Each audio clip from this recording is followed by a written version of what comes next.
What does world-class real estate look like to you? Try to combine old-fashioned traditional estate agent values, but with all the modern tech that can help you move that forward. Excellent communication is at the heart of what they do. Great real estate looks like strong leadership. Consistency. A special thanks to our sponsors, Iceberg Digital, for sponsoring this week's episode. Hello and welcome to another episode of the World Class Real Estate Podcast. My name is Mark Orwell. I'm joined today by Macca. How are you, mate? Yeah, Macca to his friends. Oh, sorry, did I not say to his friends? Are listeners all friends now? Do you think? Well, I think if you're listening, I'm fine if you start going, hello, Macca. Yeah, that's no problem at all. No, all good. Loving these face-to-face episodes. Great guest coming on for this week's show.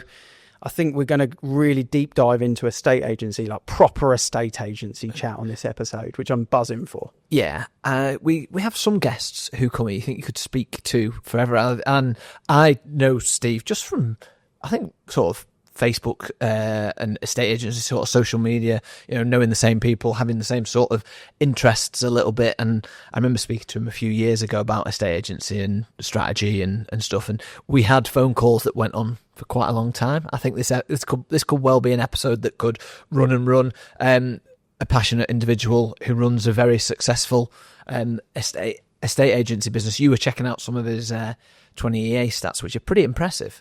Yeah, I mean, they're listing, or I should say they're selling over 100 properties a month on average in 2025, you know, across the group. They're right up there in kind of the top 100 agents for sold listings this year in the country. That includes Scotland, Wales as well. So it's a proper agency outfit. Really excited to get Steve on. Yeah, let's dive in and introduce him. Steve, welcome to the podcast. How are you? Really good, thank you, Ian. How are you? Yeah, I'm good. How long did it take to get down? 2 hours and 50 minutes. Yeah, it was a bit of a trek, actually. Jarred my car up. I got here a bit early, so it worked out all right. I didn't realise it was as far as that, actually. Yeah, I didn't think it was as far as that. I thought I was going to be late. But the weather was terrible as well, so it was all right. Yeah. We should have stopped to charge our cars before. Anyway, that aside, we'll have to do that after. Let's start as we start every episode, Steve. What does world-class real estate look like to you?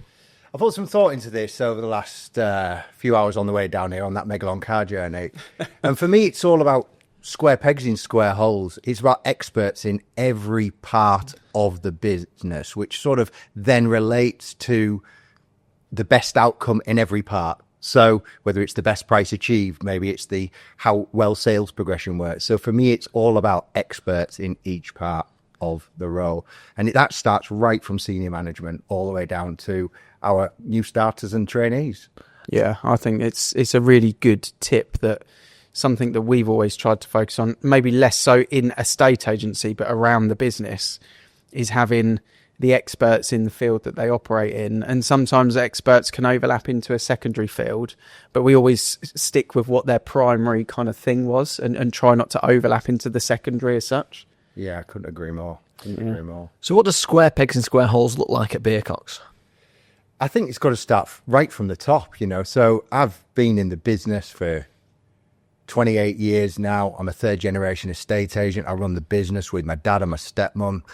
And you can imagine a father, a stepmom and a son all running a business. It's going to be different, but that's the clever bit that we've got. It's our secret sauce, you know. Back in the day before we started working on the structure better, I'd come up with wonderful ideas, but no one would implement them.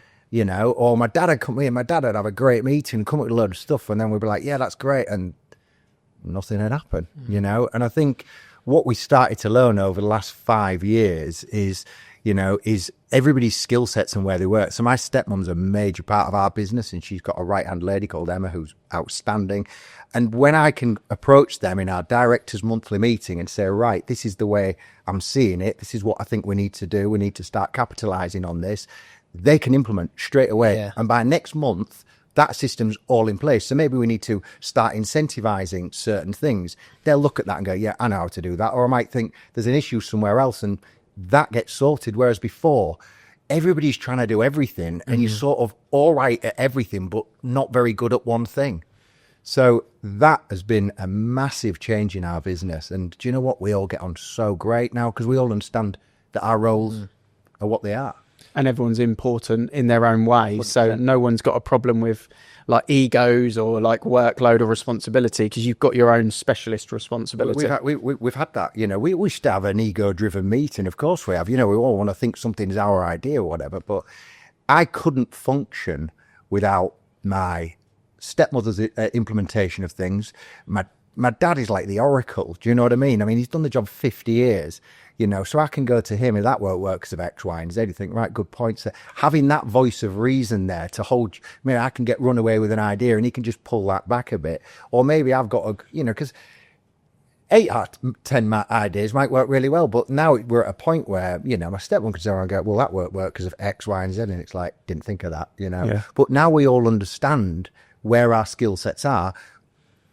Having one of us out of that wouldn't work. You know, we need us all at the moment, and otherwise we need to start training and bringing on new people, which is something we'll have to do in the future as we all get older, you know. But understanding the roles is crucial for us and for our success. So from what you've said, it sounds like you've gone through a bit of a change, a bit of a structure. I don't know how recent that was, but do you want to tell us what the business looked like, if you're happy to share, before you became more specialised from what you've said by the sounds of things in your roles, and what it looks like now? So you mentioned your stepmom is the implementer. Was everybody trying to do a bit of everything before?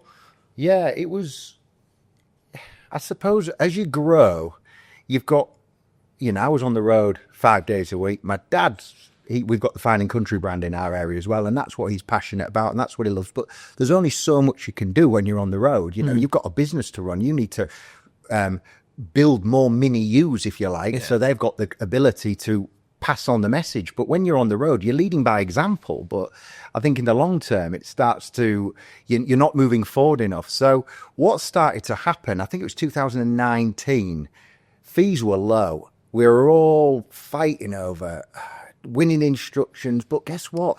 Purple Bricks had just come along, or was on its way out maybe, but people were just thinking, well, he's putting it on Rightmove, you're putting it on Rightmove, so who's going to do it the cheapest? Who do I like the most? Yeah.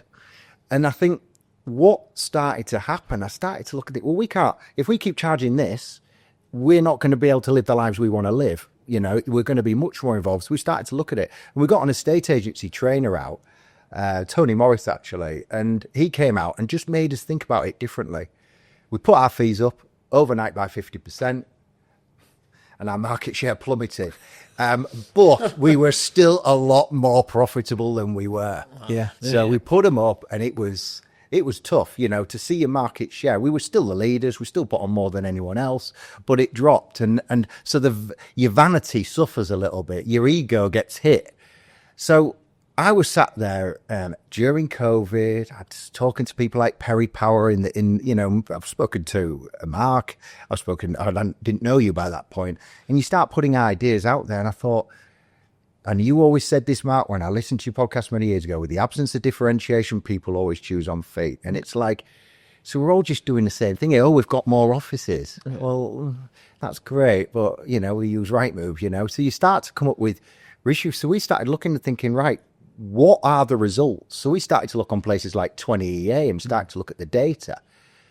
And agents were losing customers on average about 4% of the value of the home just by sticking houses on the portals, you know? Mm-hmm. And for me, just didn't sit right with me. You know, you sort of sat there thinking, is this what we've come to? I'm going to make a decent living, or an all right living, but you want to sleep at night as well, you know? And there was just a lot of money left on the table, whether that's no strategy or poor negotiation. So I started to build a strategy around that to make sure there was no money left on the table. Everybody within Beercocks is expertly trained at negotiating. And as we started to have a product that people saw value in, now our market share is the same as the nearest two agent close to us, and we charge 50% more than everybody does. Mm-hmm. Everybody's got to stop with this race to the bottom. We're all doing the same thing. Have a flipping product to be proud of that actually adds value to the customer. Some people want their hand-holding through the whole process. You know, they want that guidance. They want, you know, a WhatsApp with a customer being able to communicate with them on an evening. Some people need that.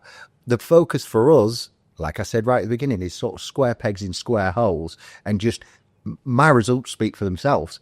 You're going to pay me another 0.5%, but if I get you another 4% more for your house, you're 3.5% better off, you know? And that's the way we look at it.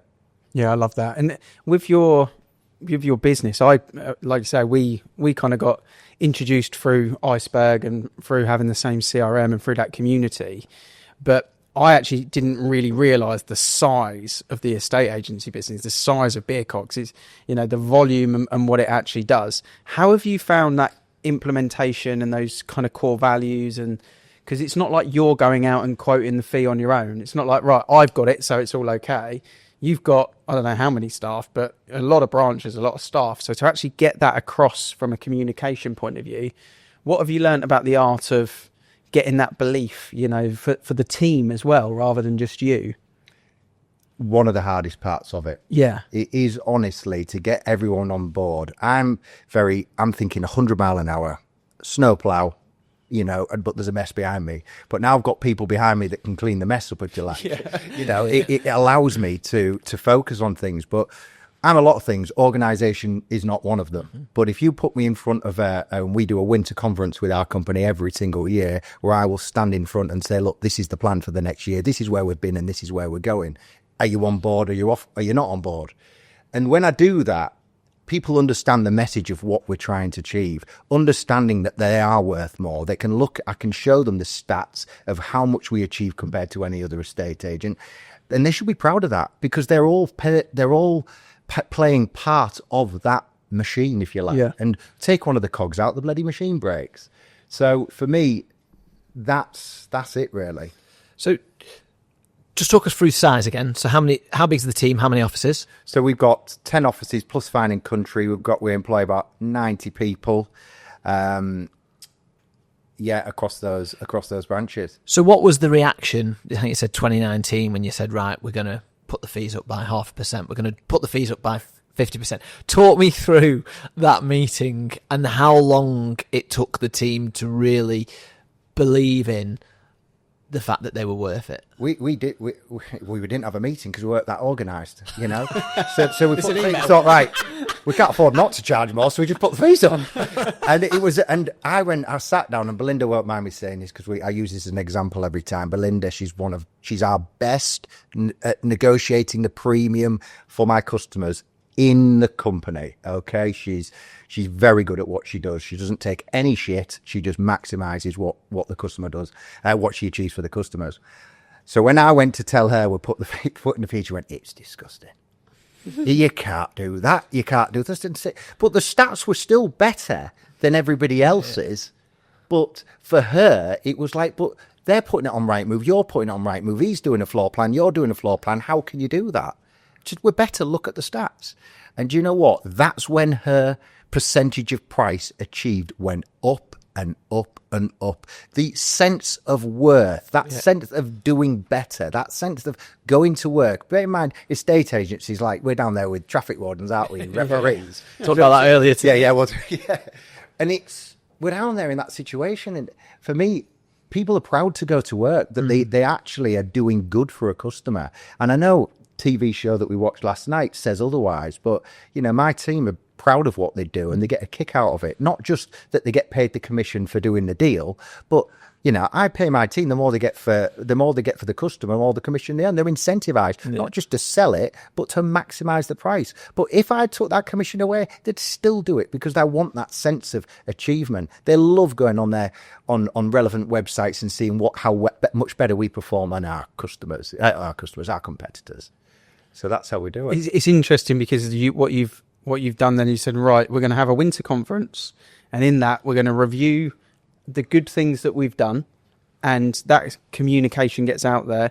We're going to show what we've done really well from a data perspective so that you can build the confidence, the buy-in. It almost removes the opinion in the room, you know, which is great because it helps then. The data doesn't lie, as they say. And then you said, and this is where we're going next. So it's like, we've done all of this. This is the results. And some of the things that maybe weren't as you wanted them to be, this is the changes and this is where we're going next. And just kept it as a really simple way to communicate that confidence. It's the vision. It's the understanding what the vision was. Now, luckily, Mark, your sponsor of this place, came up to our winter conference and spoke at it. for me. I mean, he scared the living shit out of them for the first time. Yeah, yes. Because he was talking about AI and this and that. And, you know, I was at one point going to get up and say, sit the fuck down. Calm down. He goes, yeah, there won't be any jobs for average people. I was like, oh, my God. So it literally scared the living shit. But do you know what? He pulled it back round. So it was good. But what was good is to see the vision of where we're heading as an agency, as opposed to just like, right, you need to get this many sales. You need to hit that. It's giving, that's why my stepmom and I worked so well, because one side of it is you need to achieve this, but where I am from it is this is how we're going to achieve it. I'm going to give you this tool, that tool, the other tool. So I give the tools, and then Emma and Babs, they will make sure that the work is done and make sure everybody's adhering to it, with a bit of me visits from myself to make sure that everyone's delivering it. So selling the vision and making sure it's done is key. So that's a big staple in the company diary each year, and it's about sharing vision. Interesting what you said about the team and how much they're bought in and how passionate they are about achieving great results for your client. But I bet a lot of that comes back to that vision and that repetition.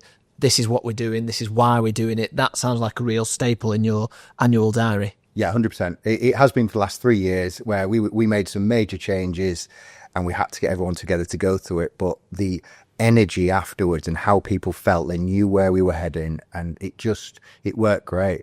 And what we do that now is we top it up. We have a summer, not conference, but a summer party. So at my dad's house, he's got a big garden, so we get all the company around, we get caterers in, and we just have a really good knees up, piss up, yeah. Get a band in, have a great time. But what happens there is you get everyone has a bit of a drink, they just feel a bit more social, they're all bonding together. The thing is you can speak to a lot of branch type estate agents, multi-branch agencies. They don't know who's working in any of the other branches. With Beercocks, it's all integrated. We're like one big branch, if you like. It's things like this that really help. So we'll make sure that everybody's communicating, everyone can have a laugh. And if you turn around and let's say I've got somebody rings in sick at one of our branches, I can just add somebody on the call, on that call center, and the other guys will do it. They all get paid the same. It all goes in the same pot. They all help each other out. Yeah. Whereas most agency, it's like, oh, they've got different values for different branches. We've got a value pool of 8, and they have their main branches, but I can go where I need to go. Yeah. So it's the flexibility. Because we do it this setup, and I know it's different to the way you do it, and I think there's various ways to skin a cat, Ian. But the way we do it is the team, the valuers are expert at valuing. They know how the marketing should work. They know that when we go on Rightmove, the price needs to be correct. And if they need to review it after the first week of pre-launch, then they will review it and they will have that conversation with the customer. Most of our valuers have got 20 odd years experience, and the expert who promised them everything is going to sit down and have a decision to make on what guidance goes to the customer. As opposed to what normally happens, again, it's throw enough shit at a wall, some of it will stick. Let's get the houses on the market. Hopefully they'll sell. If not, then they'll withdraw. But as long as we do 60% of them, we're probably all right. That just doesn't work. No. And you mentioned 20EA, and obviously we looked at some of the stats and things like that as well, which is great to see. So talking like data, prop tech, technology, the world is obviously kicking off at the moment with AI and super tech and all sorts of different stuff. Which things have you kind of embraced over the last 5 years that have really made a difference to your business?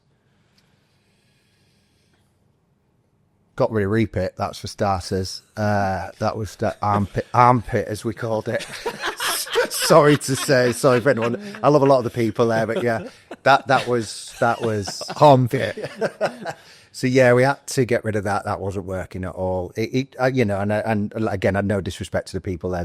But for now, we've got every single one of our team now are on Chromebooks, which they can pick up their laptop and work anywhere else. I ain't got to worry anywhere else. I ain't got to worry about viruses. I haven't got to worry about anything. Their phone system, everything goes through their Chromebook. So somebody's not very well, they can just but well enough to answer the phone at home, they can communicate. They can work from anywhere they need to. They've always got it.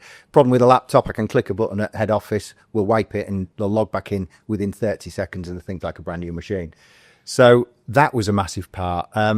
Then obviously we went through a journey where we had to get rid of Repeat. We were been Iceberg customer for a lot of years, the background, sort of marketing in the background. They were a big part of what we did. They allowed us to operate the way we wanted to operate. We've always text message houses out before they go to the internet and things like that, which was something that we did. But our database now is 80 or 90,000 strong, and our active buyers, we are actually they manage themselves. So what happened to me a few years ago, I walked into my Beverley office and one of my well-regarded team members said, look, Steve, there's a list of people to ring here, people that have got a house to sell. And this, our CRM just did it, not Repit did it. And there was like 30 odd people on there. He said, I've rung 29 and nobody answered the phone. And then one of them answered and said he won't look in anymore. So what could she have done with that 2.5 to 3 hours it's taken for her to ring through all those numbers? So we started to think differently as an agency, and I think the whack it on Rightmove approach is, I'm sorry to say it, I mean, if you're still operating in that way, AI is going to have you at lunch in the next few years because it's all going to be automated. So it's a people business and you've got to be people with it. So talk us through your onboarding process for a property then. Clearly you're doing a lot before the portals. Your percentage of asking price, I think I'm right in saying 99.8 or even just over that. So talk us through a little bit about your process, the bits that you're willing to share, and how you are achieving such strong such strong prices for your clients. Well, the key thing is making sure that when the house hits the internet, the price is correct. Yeah. And you've got to dip your toe in the water first. You know, if you're jumping into... this is a conversation we've had over the years. You've got to make sure that you're dipping your toe in the water first, you know. I've just had a house where we dipped the toe in the water with the house. Every estate agent, all 5 estate agents told them it was worth 370 grand, including me. Okay. We launched it. Nowhere near Rightmove at this point, or Zoopla on the market, whatever, no affiliations with any. And I was flipping inundated. Board was popular location between 2 schools, just a great thing. So I already had an offer in the 400s. Was I going to put it on the major portals at 370 grand? You know, it still needed to go on there. Yeah. So we launched it at a different price, and then we got even more than that. Whereas if they'd have followed the guidance of another estate agent, would they have achieved 40 odd grand more for the house? Absolutely not. Yeah. You know, there's a ceiling, there's a psychological, no one's going to pay that much. And we all know that if it goes too much above an asking price, guess what? The banks downvalue it anyway. So you've got to have a process, and that's how it works. I shared a tip actually with a marketing professional that I just so happened to see on a video, and I shared it with the group. But he basically said, from a housing market point of view in the UK, if you've got 100 people in a room and you say, who's got the house on the market, 4 or 5 in that 100 will probably put their hand up and say, we got our house on the market, just because of the rule of thumb of how the market works. But he said the key thing that if estate agents embraced, or the UK property market embraced, if you then ask the question, if you got a certain price for your property, as in the right price that you've got in your mind, how many people would sell today? And then in that room of 100, you've got the 4 that have obviously got that thing on, and then you've probably got another 10 to 12 that would agree to sell, that are not on the market. And where you're talking about there with, you know, your CRM and your data and your strength, it's an off-market selling, off-portal selling, we should say. It would be very interesting to see how a estate agency evolves over the next kind of 2 years if they took that approach to things. Because what we do is we open up the ability to close chains. We're all of a sudden offering a different level of value. And if you could look at it and say, well, actually, I've got 4 on the market, but I've got 12 clients that would be happy to sell at X price, really different conversation that you're having with those buyers, because you've got cookies that no one else can get in the shop, is the way to look at it. Also, I think if you think about estate agents, the way that people move house is they go through stages, and if you can get somebody at the stage where they are considering it, they might not be the most motivated, but they might get a show-stopping offer because somebody else has just sold their house for much more money than they expected. Your 370 to 400 grand example, they might then pay 20 grand more for the house that's not yet on the market, and that then means that they sell it. One of the best things that I've ever heard of it in agency is that every house in the country is for sale. It's just the more motivated sellers that put the board up. Yeah. And it's working on that basis. If we could get people before they've made the decision, and this is through via database management, active database management, really. If you can get people in that decision-making process, they'll then put the board up, and, then they might consider a lower price if it hasn't gone and that sort of thing. And that, I believe that people go through just the decision-making process at different speeds. But if you could get right at the start of that would be something that would really make a difference. Well, I mean, I think if people put it out there, let's be right. The biggest worries I've seen in people's living rooms, what if I sell mine and I can't find anything? Yeah. And what if I find something that I can't, but I can't sell mine? Yeah. But the safest option is always, well, if I find something and it works and I get mine on the market and it sells, then happy days. Yeah. That's the safest one because they don't feel pushed into it. They don't feel homeless. But what happens if you can actually have the conversation with the customer to say, well, let's get you geared up. Let's get you prepped, but it's not, we all walk out people's houses and it's, well, let me know when you're ready. You know what I mean? And it's like, see you later, and that's it. Everyone wants instant gratification. They don't want to put any work in until, the client's ready. It's a bit like lawyers. Lawyers, they don't want to start until they get the searches back. They don't want to put pen to paper until they've got everything. So I've got a deal with my local law firm that we're contract ready on every house now. Yeah. The searches are done. The contracts are all put together. TA6 forms, all the stuff needs to be done at no cost to the client. And it's really important because all the shit that comes, all the skeletons that come out of the closet come out when they're instructing us. So we can go, bloody hell, you haven't got the title, whatever it is. Yeah. And we can start to deal with that. So when the house is ready to go, we're straight through. So who's paying for the searches? What do you mean? So are they doing the searches? So the contract ready or searches aren't done? Yeah, it's contract ready, including the searches. So including the searches? Yeah, including the searches. Right. So it's everything's ready. So the way it works is those searches have been done and somebody's got to pay for them. Yeah. When somebody wants to buy the house, they're going to do the searches anyway, aren't they? So they're buying it in effect a home information pack if you like. Yeah. They're just giving the information. So the fall through rate of those houses falls through the floor. Yeah. Because everything's geared up. You've just got to get a decent law firm that you can deal with. I've got exclusivity with this local one, but you've got to do it. And I think if the replication of this countrywide would be massive. All the skeletons in closets that come out, you get out and you get it dealt with straight away at the beginning. It's a big changer, but someone's got to put their hand in the pocket for the searches for that period of time, and most law firms won't do it. Yeah, it goes back to, we were having a conversation earlier, when we get paid, how do you get paid? There's something involved in that. If there's a bit more money on the table from day one, a lot of things can happen that make it more concrete for buyer, seller, estate agent, solicitor, agent. That's obviously a conversation for a different time.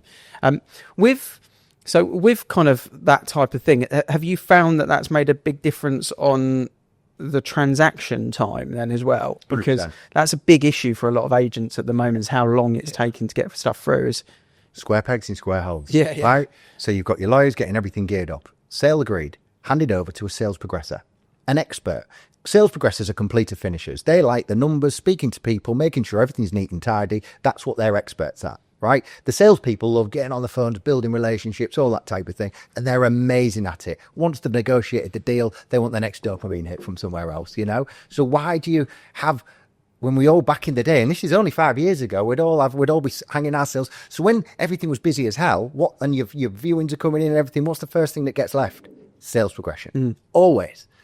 So then shit started falling through. Yeah. So when you actually get a square peg in a square hole, you hand it over to a sales progressor that's an expert in their field. They've got the relationships with all the local law firms because they're the ones that are following up. They've got agreed times that they get the follow-ups from. It just works. And that's why we do that bit. And that's how you fall through it falls through the floor.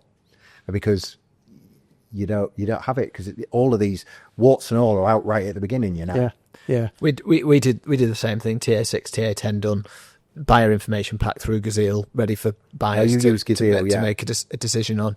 And then interestingly, what you say about, I've been the salesperson last couple of weeks who's been doing the sales progressing, and all like you're saying there, I don't want to do that. I want to go and my thing is the sales, the dopamine. Let's do the deals. It's really interesting that you say that, because there'll be loads of sales negs listening who probably get involved in sales progression, and it might not be their decision, but ultimately it's, you know, job specialisation. Well, I've got job specialisation, but I have it where everybody what you can't do is de-skill your team. Yeah. That's what becomes a little bit messy. So we still have keeping in touch. There's still the people that are within branches, they may handle a sale or two, so they are keeping themselves abreast of what's going on. Otherwise, you employ a trainee and they've never done sales progression, it just doesn't work. Yeah, good so point. you've got to keep it, but they've got main priorities. If they're looking after 1 or 2 sales, but the sales progressors are handling a lot more, it just means that the journey for the customer, you've got an expert at every point of the flipping thing. And for us, with our industry and size that it is, like, we just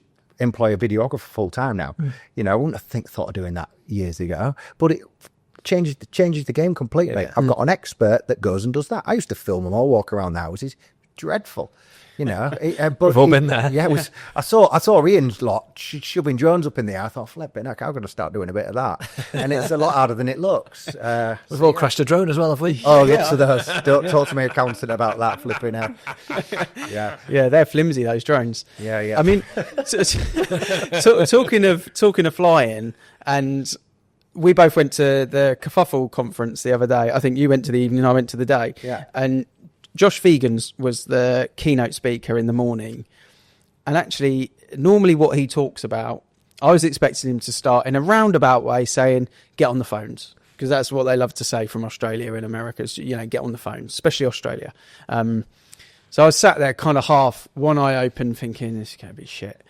Actually, what he was talking about was energy flow and burnout.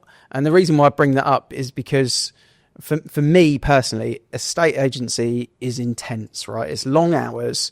It's B2C, whether you're dealing with staff, self-employed agents or clients, buyers, tenants, landlords, whatever it may be. It's quite intense. And obviously you're a lively character. People will tell that from this particular podcast. I like running up mountains. Mark likes rugby, his CrossFit. Can you talk to me about your recreational activities, the polite ones, where you've been going up mountains, and where that came about, and why you do it, and the detail around it? Because I think what I would imagine it's been able to do for you is, by having that reset, has kept your energy level at right at the top level, and almost avoided the burnout element that a lot of estate agents experience. Yeah, I looked at I had a really bad accident about 4 years ago. I came off a scooter, banged my head, had a 10-minute seizure on the side of the road, cut my face, and I had to be sort of resuscitated basically. And that was a massive, best thing that ever happened to me. I know it sort of sounds against what I think, but it changed my life. It had me value my life so much differently. But as I was recovering, I had a broken arm and everything. I was drinking a fair bit at home and things like that. And I started to look at my life and thinking what I wanted out of my life, and then stopped boozing at the end of that year. So that happened in April. I stopped boozing on December the 4th, but I still needed my dopamine hit. And I was getting that from, you know, socialise and stuff like that. But what I realised is, I've always spent a lot of time in the mountains anyway, but I go up the top, I get pissed with my mates and come back down, you know what I mean? Or sleep at the top and come back down. So yeah, so I worked that, I needed that reset, as you call it. So now every 4 weeks on a Friday, without fail, I will go to the mountains, wherever it will be, and I'll walk through Friday. I'll sleep on the top of a mountain somewhere, and then I'll walk Saturday and I'll come home. I still get to see my kids on Sunday. We play football. Friday night, it's great because my other half loves to have a mates round, so she has a mates round on the Friday, and it just really works. So now I'm just on this mission for mountains. I've got a plan over the next 10 years. I'm going to Iceland in a week, where I'm doing what's called the Lager Vega Trail, which is across glaciers and everything. It's just going to be epic. But yeah, it's just a big part. And do you know what? A lot of my ideas, a lot of my clearing of mind, I come back and I can ring my colleague, Emma, that I've talked about in the past. I can just ring and be on the phone with her all the way. I'm right, we need to try this, we need to try that, we need to try the other. Because I need to download what's going on in my head. Otherwise, I just forget it. Because you're up the top and your phone's away, and it's just you and nature, But, effectively. And whereas at the top, I'd start, cranking a beer or whatever. I don't know. I'll have a nice cup of tea, but I'm watching the sunset and I just start thinking about stuff. And then, I find it really, really quite soothing. It works. Do you think that as Ian says, we're in a estate agency. It's a roller coaster. Yeah. So you've got to learn to ride the roller coaster. Do you think that downtime really helps so that you're not getting too high or not getting too low? 100%. Because otherwise, my downtime would be, sitting at home having a few beers or whatever. My downtime is that. But if I have a few beers, let's say 4 or 5 nights a week, I'm starting from 60% the next day at work. So why not just be 100% all the time? I'm losing a day a month out on the mountains, but as a mental clarity is beyond where it's been, and it's a total no-brainer, to the point where being out and about is so important to me now. And I've taken a lot of inspiration watching your videos, Ian, just starting to run and getting outside. I like to get the trail running done. I like to get off the road a bit, just because I still get like mini what I get from the mountains. I'm getting like a mini version of that on a run, and it's just massive. Yeah, it's something about getting out, early in the morning. Or I love a sunset chase as well. Where I am, it's about 2.5 miles to a certain peak. It's not a mountain, it's just a peak, and actually it overlooks sort of where we operate from HQ. I can actually see headquarters from the top of this bit. But the sunset at the top there is so good that people come from all the way around, and you'll get to the top and people have got a bucket with champagne, and they've got the blanket out having a romantic thing. There's normally a couple of photographers up there on a good sunset as well that are getting, family portrait stuff. But I just love to go, right, sunset's in 25 minutes or whatever, let's go chase it. And it is something quite nice about just being in that kind of zone, because it is, I think people forget how much pressure a estate agency is. There's a lot of moving parts, lots of different parts of it, lots of difficult conversations. You throw a BBC 8 o'clock undercover estate agent episode in the mix. It's not easy, is it? So having something like that you found there is good to share and talk about. And I mean, some of the photos that you've taken with the drone, which I don't know if you crashed over in the mountain yet. No, not yet, not that one.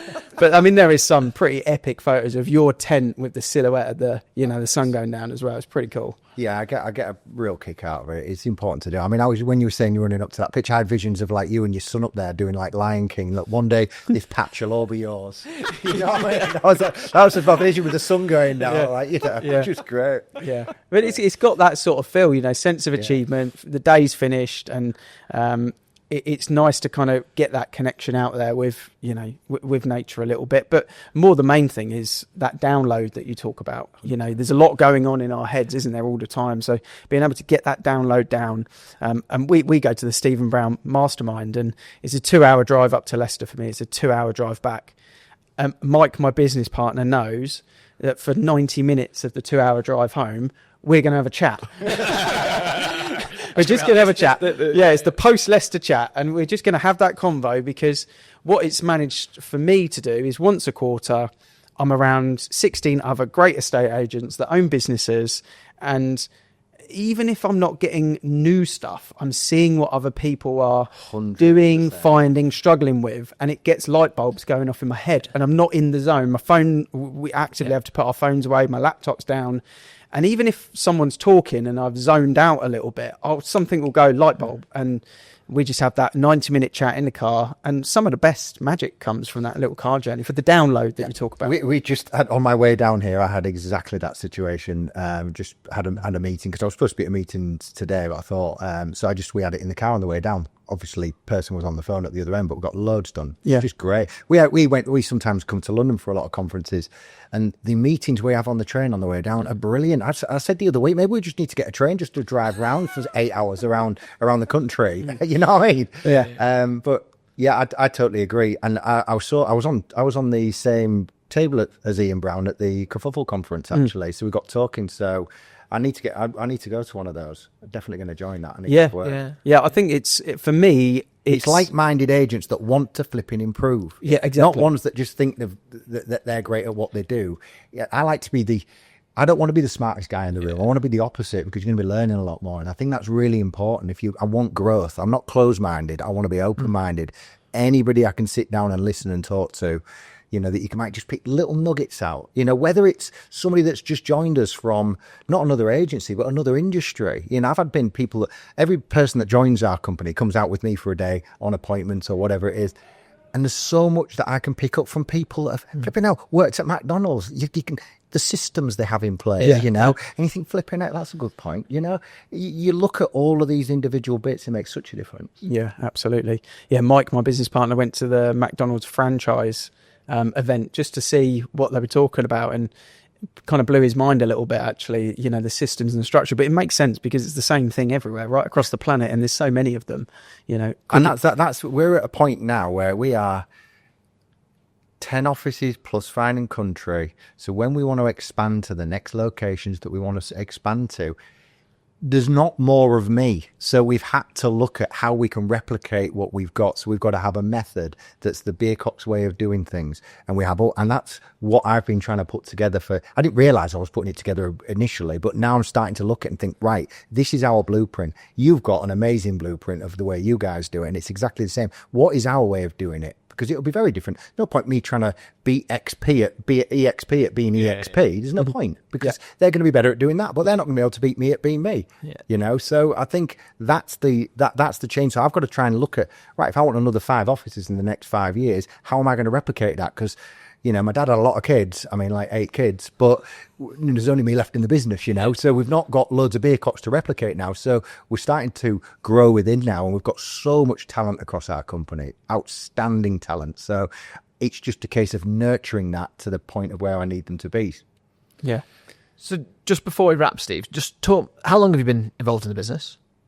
28 years. And you've only ever worked at Beercocks? Only ever worked at Beercocks. So similar sort of thing what we were talking about. So agents into the family business, and then... No, well, I worked building greenhouses for a summer job.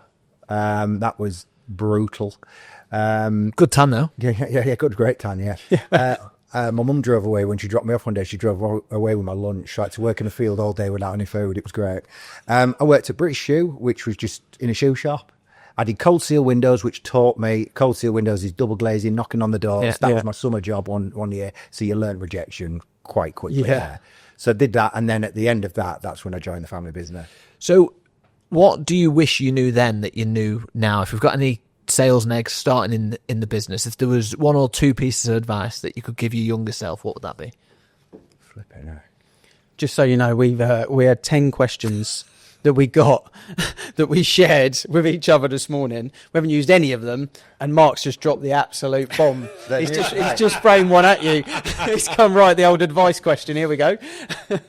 Don't think you know everything initially. So I thought I'd be able to run the business when I was 22, 23. Yeah. And as you get older, the wise people are actually pretty wise. You know, and I remember my dad was my age when I joined the business, I think.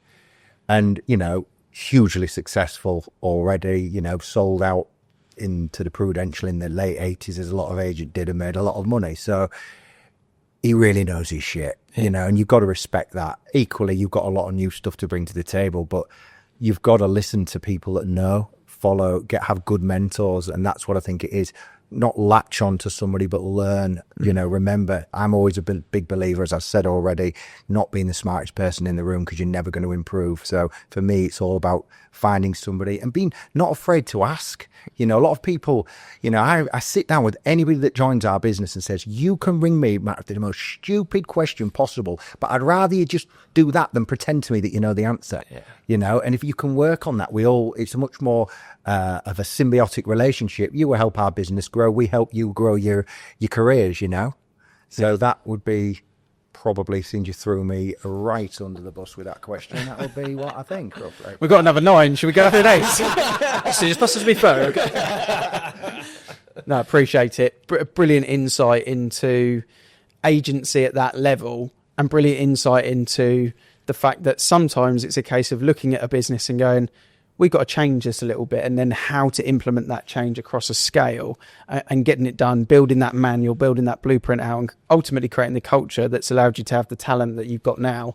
And I think that talent is there because it's very clear to see what you're creating, what you're doing, what you're driving forward. And I think that's great to kind of see that when you've got, Mark talks about it actually, if your job is to captain the ship, you just got one goal. You just steer the ship. Everyone else is doing the rest of the shit. You are steering that shit. And I don't mean shit in a derogatory way. I mean, everyone else has got their own responsibilities.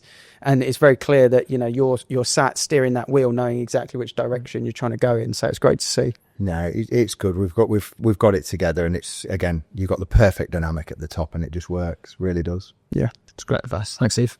Thanks for having me. A massive thank you once again to Steve Beercock from Beercocks for joining us.